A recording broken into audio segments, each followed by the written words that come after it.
Welcome to Texas Border Watch, your eyes on the front line for all things immigration, border security, and local policy. A few months ago, we told you about these pieces of border wall that were up for auction.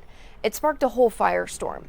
Now, President Donald Trump is saying that the government is making moves to try to reclaim these pieces. So we want to walk you through how everything went down. It started back in December of 2024 with this post from GovPlanet. That is a government surplus site. They were auctioning off these pieces of border wall.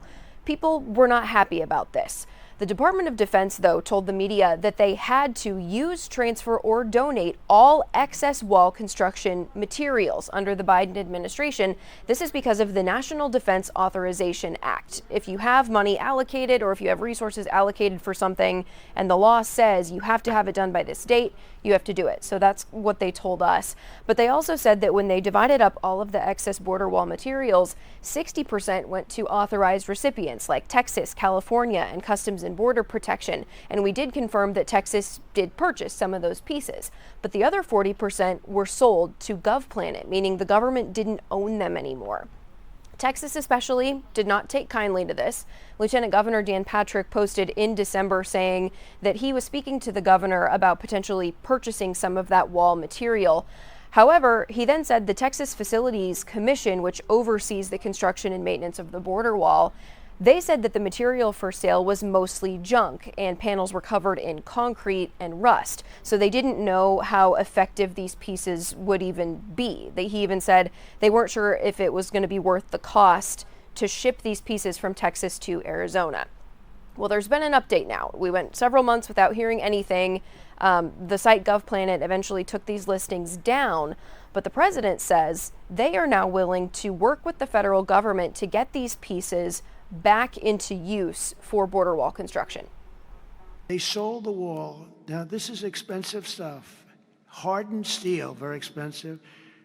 9,000-pound concrete and rebar. Rebar is very expensive, the hardest rebound. No, it's very hard to cut. You have different materials. It's very hard to cut because they cut it down if they can. It's very hard to cut. And Biden sold it for pennies on the dollar. 3 cents on the dollar, 4 cents on the dollar. He sold it. And I said, these guys really don't want it. That was when I first realized, when I saw the wall was being put up, because we could have finished the rest of the wall in about 4 weeks, anywhere from 3 to 4 weeks. It was all set to go. It was laying down, ready to be put up. The foundations were, and they took over. And they said, we're going to sell the wall. And they sold it, as you know, for pennies on the dollar. Well, Pam Bondi's been working very hard on suing that company, and I think they reached a settlement where we're taking the wall back. But they stole the wall from us. The president says he plans to continue building the wall, but we still have questions about how usable these pieces are going to be if the government buys them back. The Texas Facilities Commission, like we told you, says they're covered in concrete and rust, so we're still working to figure out how usable these pieces are going to be. Well, the nation's largest holding facility for migrants is set to be built right here in Texas, connected to Fort Bliss in El Paso. Senator John Cornyn got to take what he called a windshield tour of that facility, so we want to bring you some updates on what they know so far.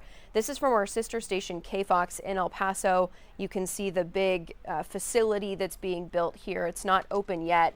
Senator Cornyn says that this facility is known as Camp East Montana, but he's calling it Lone Star Lockup. We're seeing that a lot more often, the names of these facilities being named something memorable to try to get people on board. Alligator Alcatraz being probably the most notable example of that. Here's Senator Cornyn talking about the parameters of this new facility. This is a place where up to 1,000 criminal aliens, and I'll explain that in a minute, will be detained pending their repatriation or return to their country of origin. And I think it's really important for people to understand we're not talking about gardeners, housekeepers, or people like that. We're talking about as many as 291,000 individuals who are called criminal aliens, who are people either with criminal charges pending or criminal convictions, and who have exhausted all of their legal remedies. In other words, there's no due process issue involved here. These are people who basically didn't show up at their immigration hearing, even though they got a notice to appear before an immigration judge. So the judge issued a order of deportation. The facility is not yet open. It'll open in about a week, and there'll be up to 1,000 individuals detained there. The officials with ICE told me they will be given a medical exam. They will be categorized based on risk. In other words, some people cross the border illegally. They'll be treated in a much less secure facility. Others with convictions, criminal convictions, and other gang members and others will be put in a more secure facility at this location. But as you know, here we are in El Paso. Many of these people will be repatriated to their home countries or sent to other locations from this facility. But it's on the edge of Fort Bliss, this huge military facility. It's not actually part of it in terms of the way the base operates, but it'll be opening in a week, and up to 1,000 individuals will be detained there. Okay, I was confused. I thought they'd already started taking. No. They have not. No. What's the policy going to be for families? No families at this facility. I ask no families and no children, just single adults. Senator, can you describe the installations? Is it tents? Is there like beds? And as you can see, it's a lot of heat. Do we see any air system, or how will they handle that? Yeah, what did you see? Yeah, I've been in many detention facilities operated by the U.S. government. They all meet federal or state standards in terms of providing access to medical care, in terms of air conditioning in the hot Texas summer, and 3 meals a day, and a place to sleep. And of course, there has to be separation between men and women at these facilities. I did not go into this facility. We saw it from a distance, but instead of the temporary soft-sided facilities, which is what they call them, basically fancy tents, this will be a hard wall and a permanent facility that will be here for the foreseeable future. The facility is expected to start receiving migrants on August 17th, and eventually it could hold up to 5,000 people.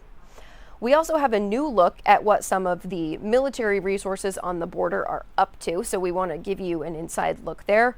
We are going to start over here.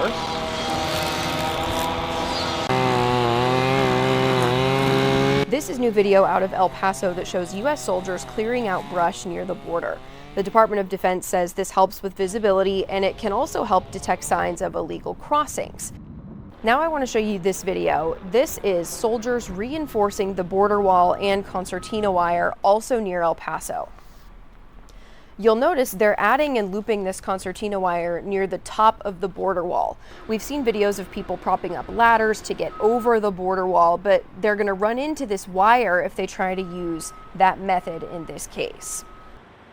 We're going to continue checking in with the Department of Defense about what these operations look like at the border. For now, that's all we've got for you. This has been Texas Border Watch. We'll be back next week, and you can check out any of these stories more in depth on news4sanantonio.com or foxsanantonio.com.